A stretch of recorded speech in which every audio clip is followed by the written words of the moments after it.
Oh man, this is gonna be a challenge. I need to pick a winner out of these games. They're all great. We got Evenglow, we got Kokeshi, we got Tatsumi. I played all these games several times, and honestly, each one of them is great in their own right. There's no ties here on Board Game Journey. There will be a winner. But I'll make sure at the end kind of go through each game and where I think it belongs. Like, you know, which audience would I play it with? What kind of itch am I kind of scratch? All that kind of stuff.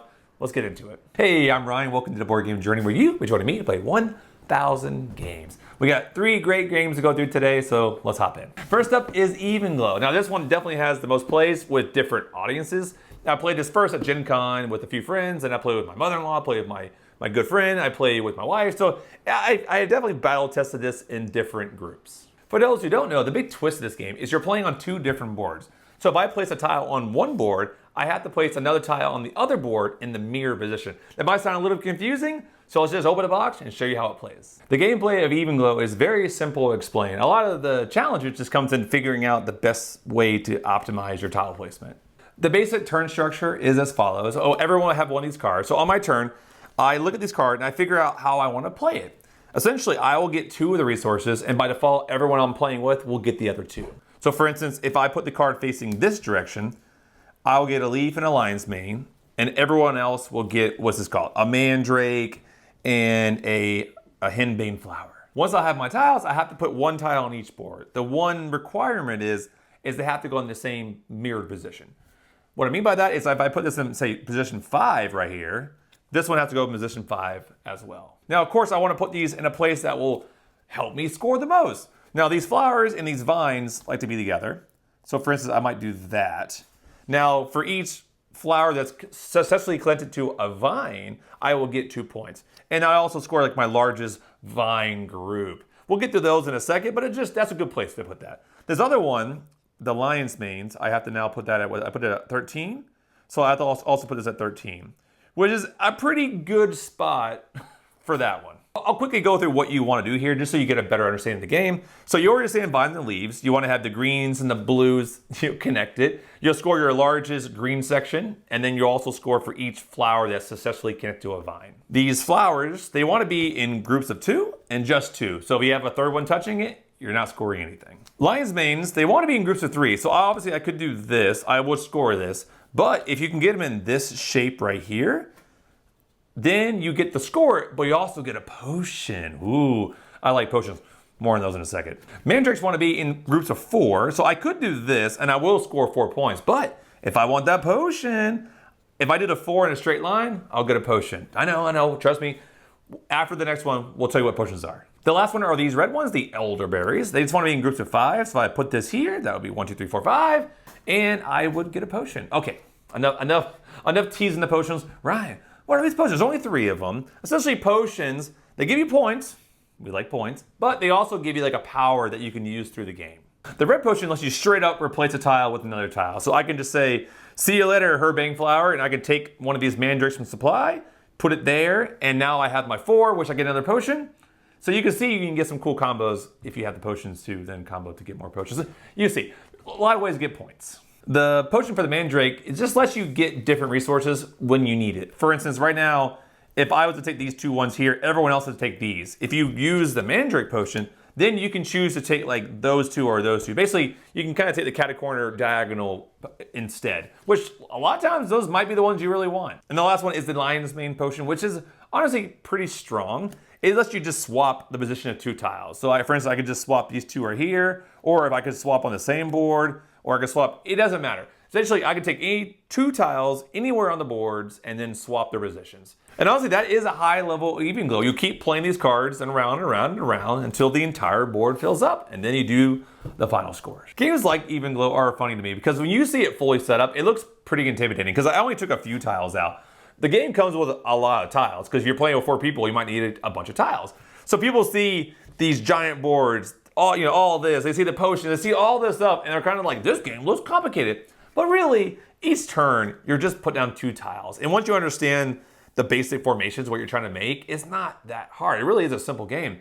What makes it painful is like utilizing the potions at the right time. I'm definitely guilty of using them too early. And every time at the end of the game, I'm like, Ryan, if you just kept that potion, you would not be in the situation that you are right now. And next up is Tatsumi. Now, if you look at this box, it is gorgeous. I mean, I do love blue, and I do love his artwork. And when I saw it on the table, I saw people moving these dragons around, and I was like, what game is this? I need to know more. And it's sort of like a tile laying game, but instead of tiles, there's rings, and you're sort of set collecting, and I mean, a little bit of combo building. So there's a lot to unpack of this one, so let's open it up and show you how it plays. As you can see, Tatsumi is quite the table eye candy. I remember walking through Gen Con. I mean, there's games everywhere, people everywhere. I did one of those like what is that game? Tell me all about it. So what's the goal of Tatsumi? Well, to get the most points, of course. Now, if you boil it all down, it's really just how you place your rings on your board, and at the end you have different objectives of how to score each one. Of course, there's a lot of ways to score points leading up to that moment, but we'll just cover this part first. You'll score your biggest group of blue rings, also known as water. So I would score 2, 4, 6, 8 points for this group of blue rings here. I wouldn't score this one because it's not part of my biggest group. The yellow rings, which I believe is lightning in this game, you score kind of like each group of yellows. So I would score, 2 points for this one, 2 points for this one because they're by themselves. But this group of 3 just still gives me 2 points because it's one group of yellow. The red ones, aka fire, you'll score 5 points for each group of 3. So I 1, 2, 3, that would give me 5 points, but then I only have 2, so I was just 1 shy of getting another 5 points. And the black rings also wind in this game.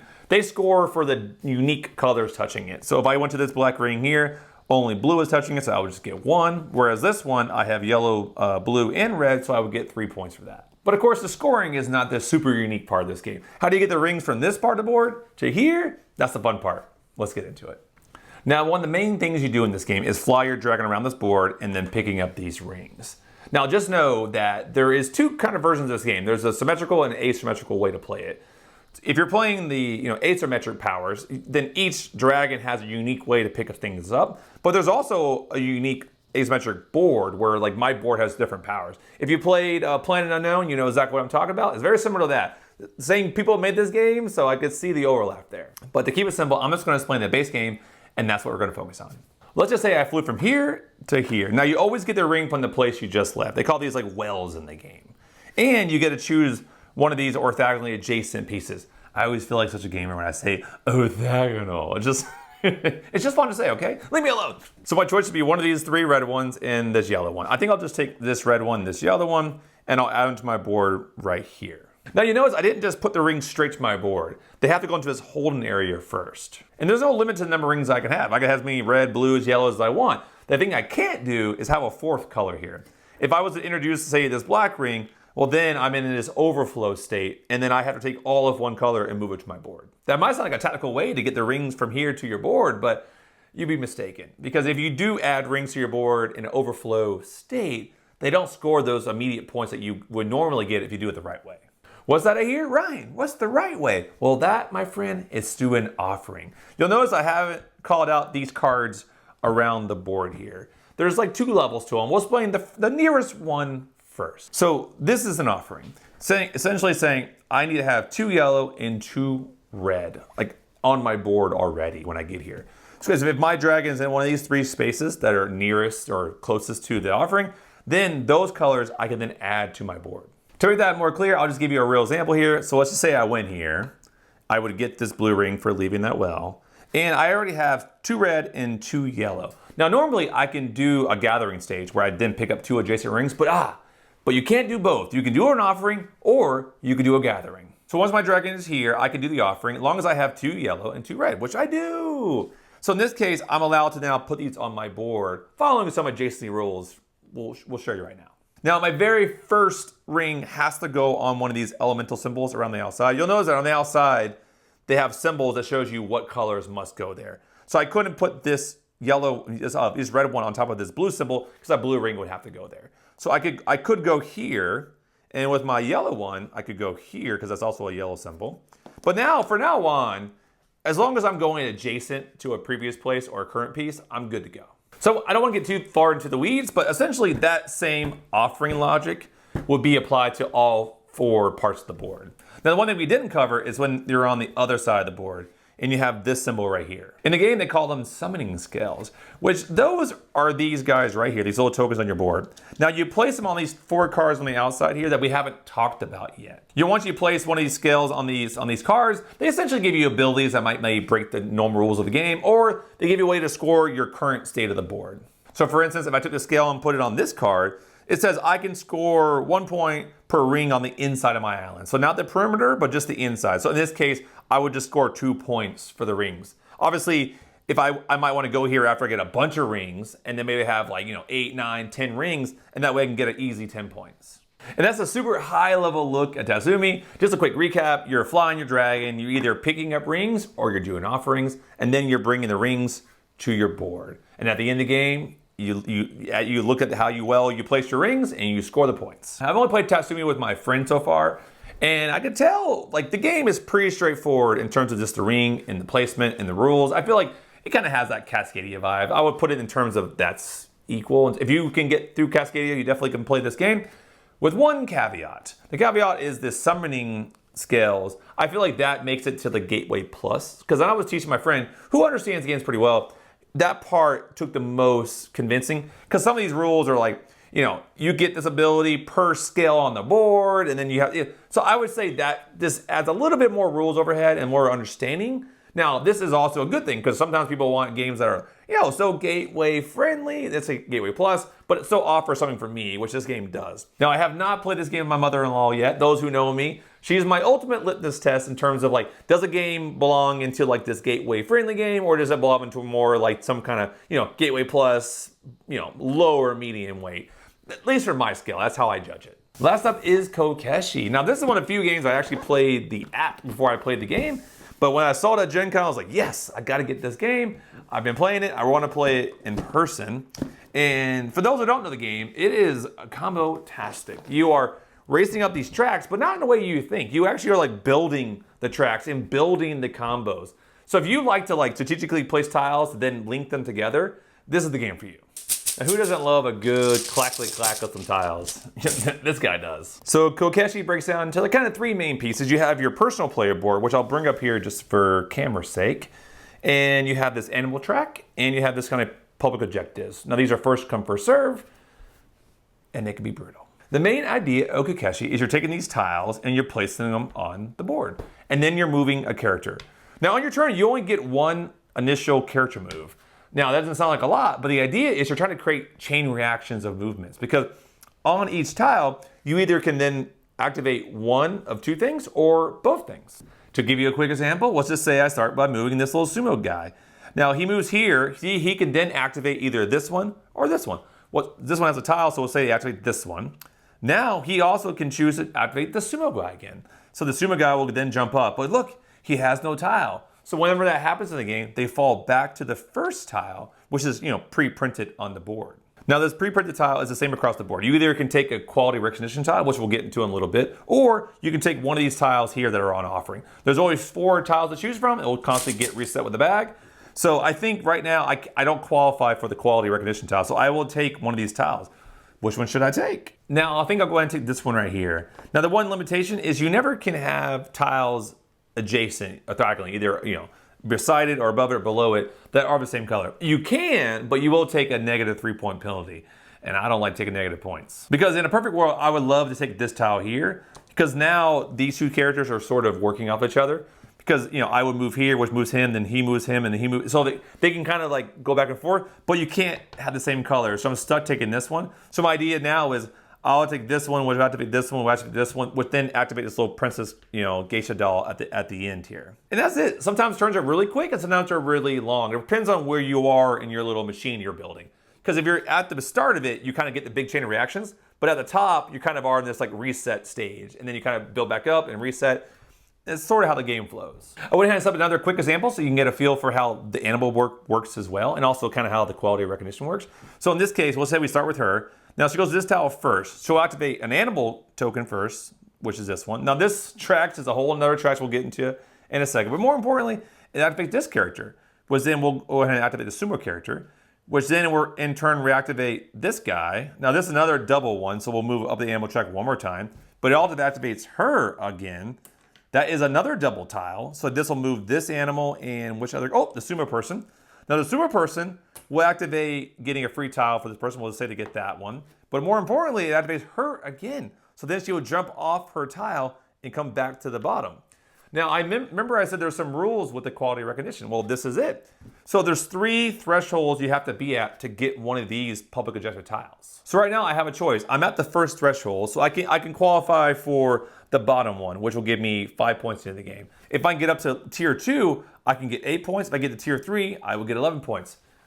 It sounds great to get more points, but these tiles, like I said, depending on what player count you're playing, there could be a race for them. I think I'll go ahead and take the quality recognition, which will just give me 5 extra points. Now, the timing of that is important because if in a 3-player game, essentially 2 people can get a tile and the third one will go away. In a 2-player game, it's brutal. I play with my friend. The first person who gets one, the other 2 go away. The reason that can be painful is maybe I'm almost to the top, and then you can see there's some, depending on how you do the movements, they could quickly race to here, take the 5 point, and then steal away the chance to get the other ones. And you were so close to getting to the top. So a 2-player game, so as you can see, you can build up some crazy combos that really interact between all the characters. But just like I mentioned earlier, right now all my characters are kind of at the top of the tracks. So like my next turn is probably going to be a pretty soft one, and then I'll have to build back up again. With the animal track, there's a couple things going on. The first person to reach a tile will get that tile. So there's another way to get more tiles. And more importantly, you'll notice that there's this red line going here. Once you cross that red line, you get another quality recognition. Now, when you do it on the board, you actually get a tile. Here, you just get credit for it. And it's probably my one kind of con against the game. As far as I'm concerned, there's no way to tell how many quality recognitions you have. So, like for instance, if you're playing like a 2-player game or a 3-player game, the first person to get 5 quality recognitions, that's what ends the game, or just ends the game and everyone gets one more turn. And then like a 4-player, I think it's 4. But there's no way to count it, so it's kind of painful. So I realized you either have to have a piece of paper, or what I did is I just got a random dice. And now it's how to keep track. So if I cross that red line, I would get 1 quality recognition. That would give me, that's 2. So I feel like the dice is sort of like a substitute. I don't know, it feels like a little bit of oversight for the game. Maybe I'm missing something. If I am, in the comments let me know what I'm missing. Because that's the only part of a really well-designed game. I'm just like, well, how do I track the quality recognition? I just don't see how to do that in the current state. The last thing I'll say about the animal track is, yeah, you can get the tiles, which is great, but if you can get the furthest on each animal track, you also get a bonus 3 points. So say if I was the first on like these 3 tracks, that's potentially another 9 points I would get, plus the points on the board. Because each animal, depending on how far you get on the track, is how many points you would get. So right now, that will give me 11 points, this will give me 8 points, and if I was only 1 up on this rabbit, I would get 1 point. So a lot of points to be had here. So like I was saying in the intro, it's gonna be hard to pick like a number 1 because I feel like each of these games shine in a different situation.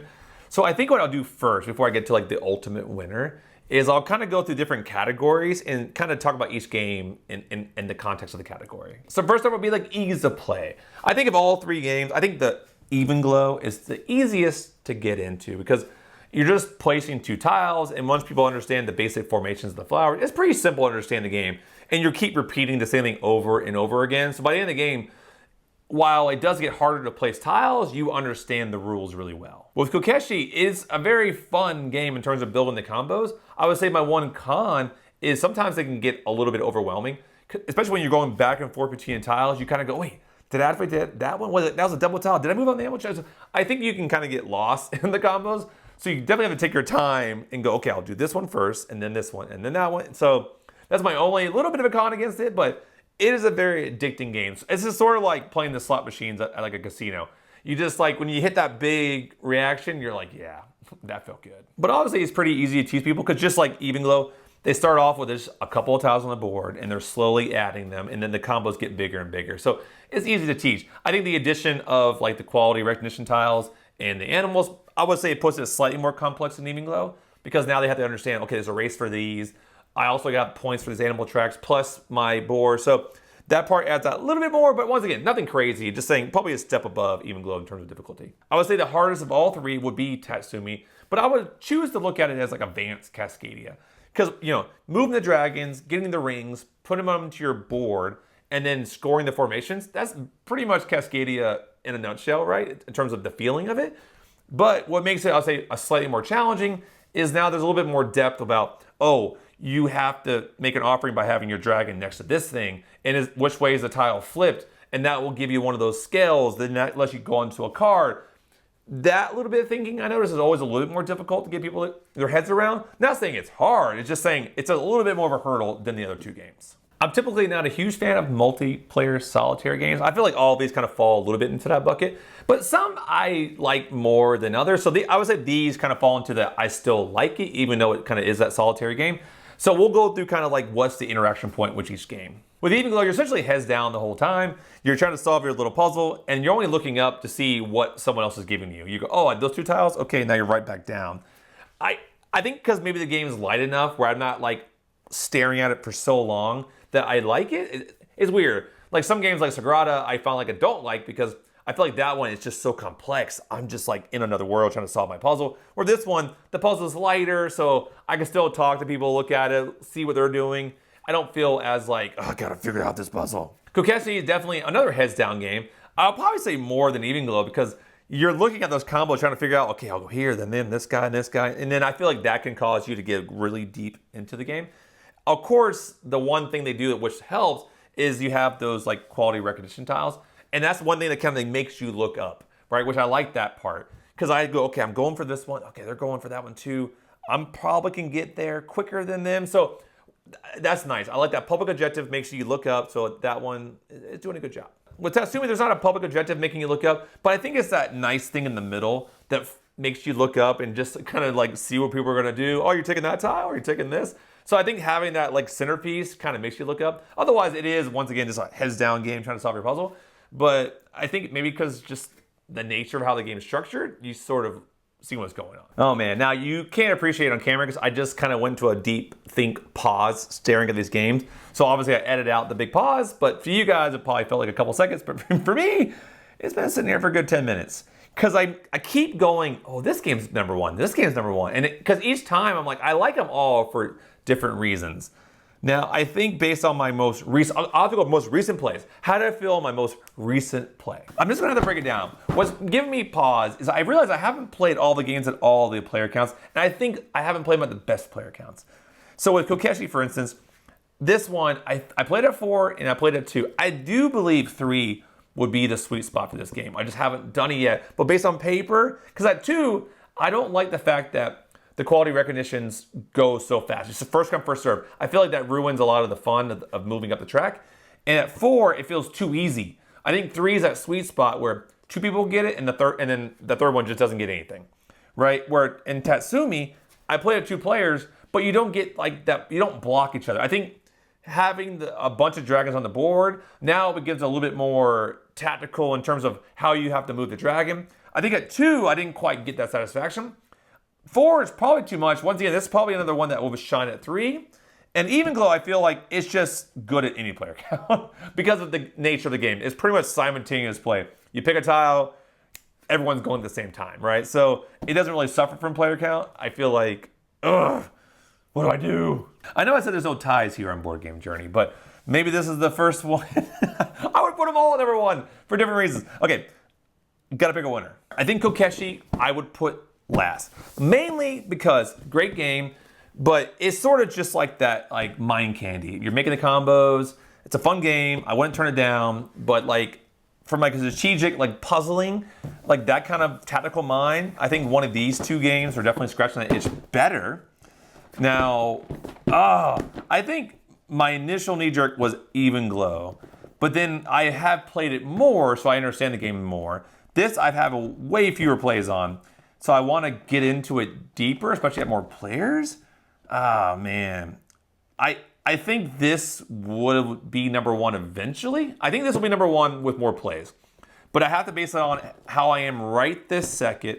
And I think Evenglow would win out just because I have more plays. Once I play Tatsumi at, say, 3 players, I feel like it might very well graduate. But I don't want to base my decision on what could be. I'll have to wait until I do it. So that's it. That was a lot. I was struggling, as you could tell. I was debating leaving all of it out, but I wanted to leave some of it in because I want to make sure you know that this was a challenge for me. But I think what you'll notice is all these games will probably show up in future lists in the future because I feel like I like them all. I think they're all keepers, games I definitely want to hold on to. So what'd you guys pick? What was your guys' number 1? Is it Kokeshi? Is it Tatsumi? Is it Evenglow? Let me know, or just based on vibes. You look at the video, you saw kind of some of the gameplay. What would you pick? What would you be gravitate to play first? So go ahead and hop down in the comments and let me know. And while you're down there, go ahead and hit subscribe, hit like. Until the next video, have fun gaming. What was that so hard? My end of the video crew. Hey guys, what's up? That was truly a challenge for me. I think it's mostly because I need more plays with different player counts. I think if I did that, it would make it a lot easier. But based off what I have played, that was a challenge. Have you guys noticed my new table? So much more solid. I know someone in my like Gen Con like haul video, I had a giant stack of games and I had a plastic, fold out table. And every time I would like push on the table like this, the games would be like, woo, woo. They were just dancing. So it's nice to have an actual solid table. And honestly, this is a big upgrade. Big upgrade for me. I'll make a video on it, like showing like kind of like my history of my game tables. This is my third table on this journey to play 1,000 games. So I feel spoiled. I'm not gonna lie. I feel very spoiled to have this table. But besides that, man, what's going on? So this is a challenge. I feel like once I get Tatsumi, I really want to know how this ranks out. I'm gonna play a 3-player game of this Tatsumi, and I think that's gonna be the ultimate. I'm a little bit nervous playing this with my mother-in-law. I feel she'll get 85% of the game, no problem. I think it just still scales. That's part has me nervous. But every once in a while, she'll surprise me in terms of like sometimes simple things she'll struggle with, and sometimes what I think is complex, she nails. So it's just, we'll see what happens. So a quick favor for those who are still here. How's the new like set layout? I mean, essentially it's the same layout. I've been choosing this way versus that way. That way, all the games are over there. Like I have a wall of games, but I feel like everyone does a wall game thing, so I thought this was a little bit more interesting. I probably need to clean up a little bit. I call this the swag wall. When I built this is all built. When I built it, I envisioned like a nice clean surface here, but up top was like things from my life. All that stuff on there are like literally little trinkets and memories from my life throughout the year. So everything's very sentimental up there.